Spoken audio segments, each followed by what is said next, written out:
How to make an African drum. An African drum is a portable instrument. Often called a Djembe drum, an African drum can provide background rhythm for other instruments, or can be used as the main instrument in making music. Making an African drum can be a fun activity for young children.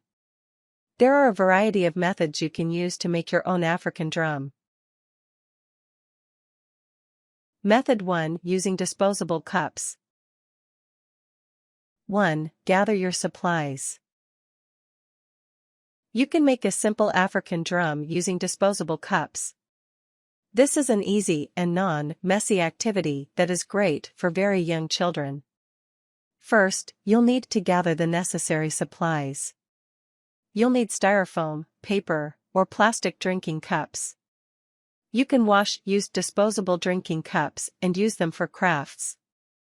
You will also need glue, masking tape, shoe polish, a paintbrush, rags, and permanent markers. 2. Glue the cups together. The first step is to glue the cups together. Apply a generous amount of glue to the bottom of each cup. Stick the bottoms together, hold until secure, and then let dry.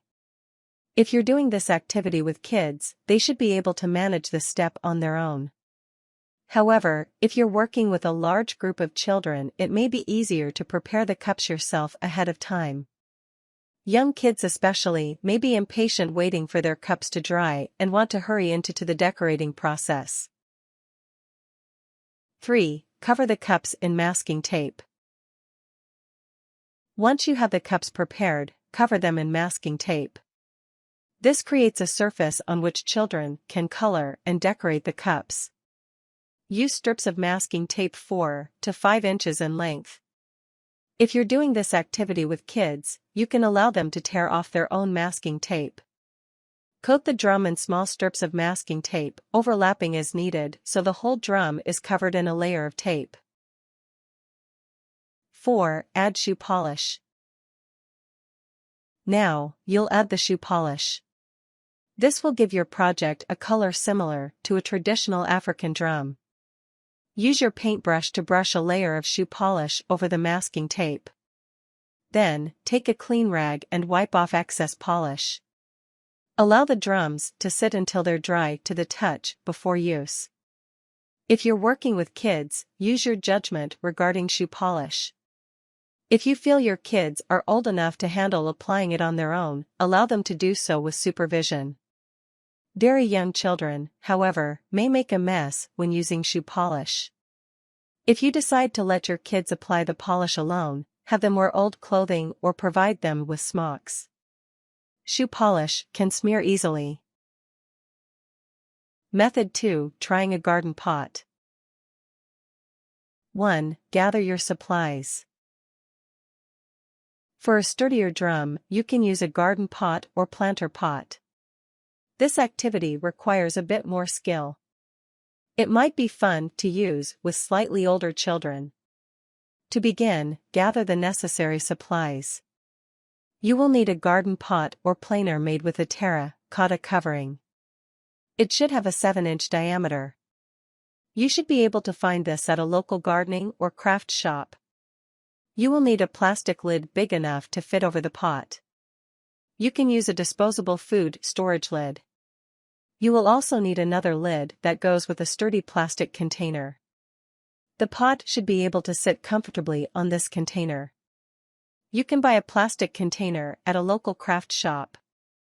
However, you can also use a deli container or a takeout container for soup. You will also need dry beans, twine or string, medium-weight twine, a glue gun, craft glue, and brown acrylic paint. 2. Make a zig-zag pattern around your terracotta pot using twine.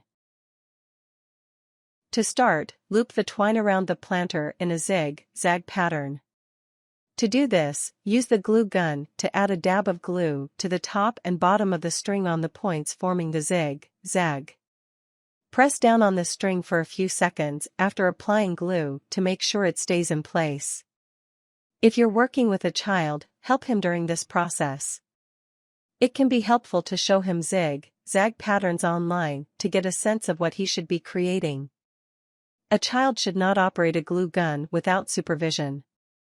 If your child is very young, it's best to operate the glue gun yourself. 3. Add the top of the drum.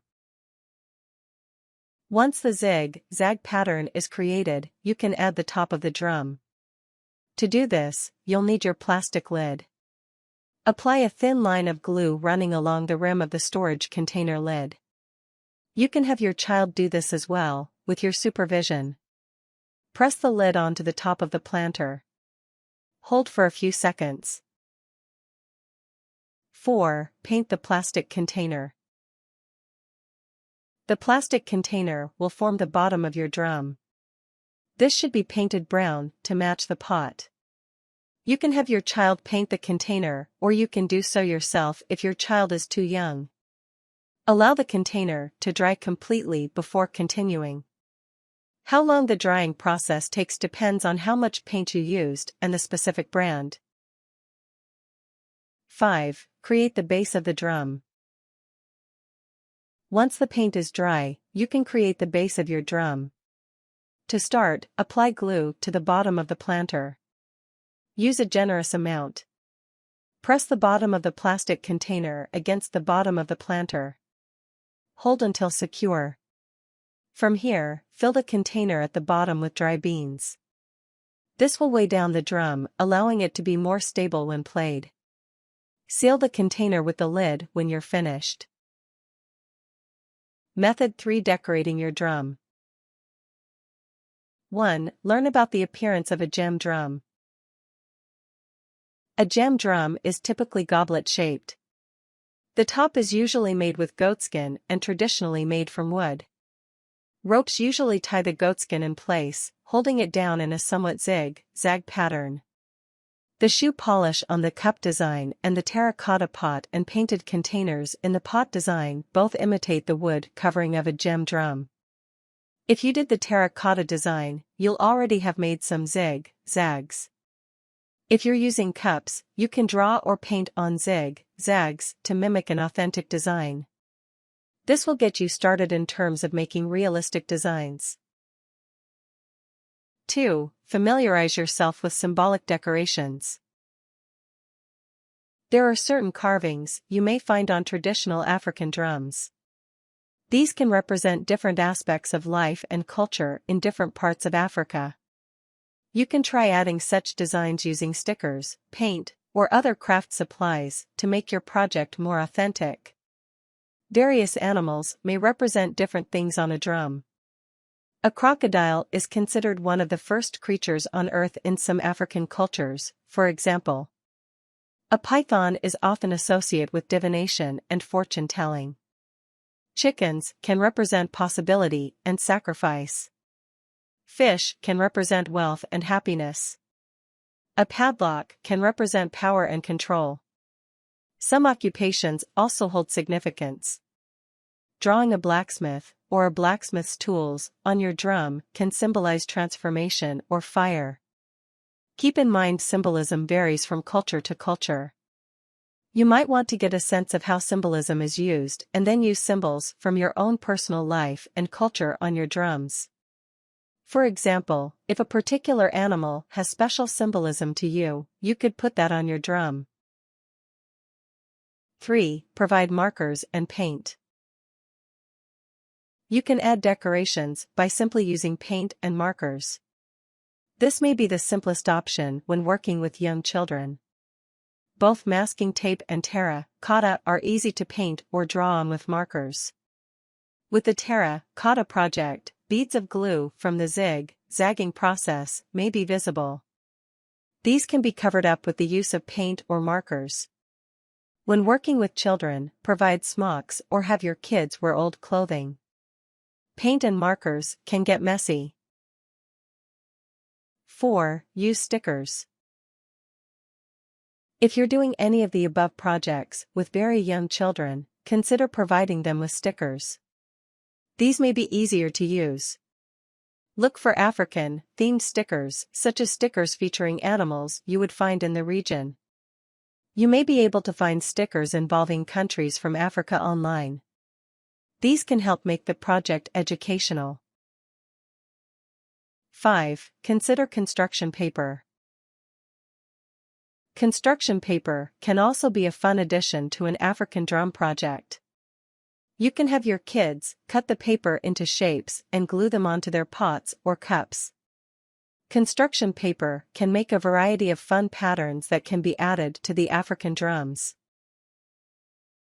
6. Throw in other craft supplies.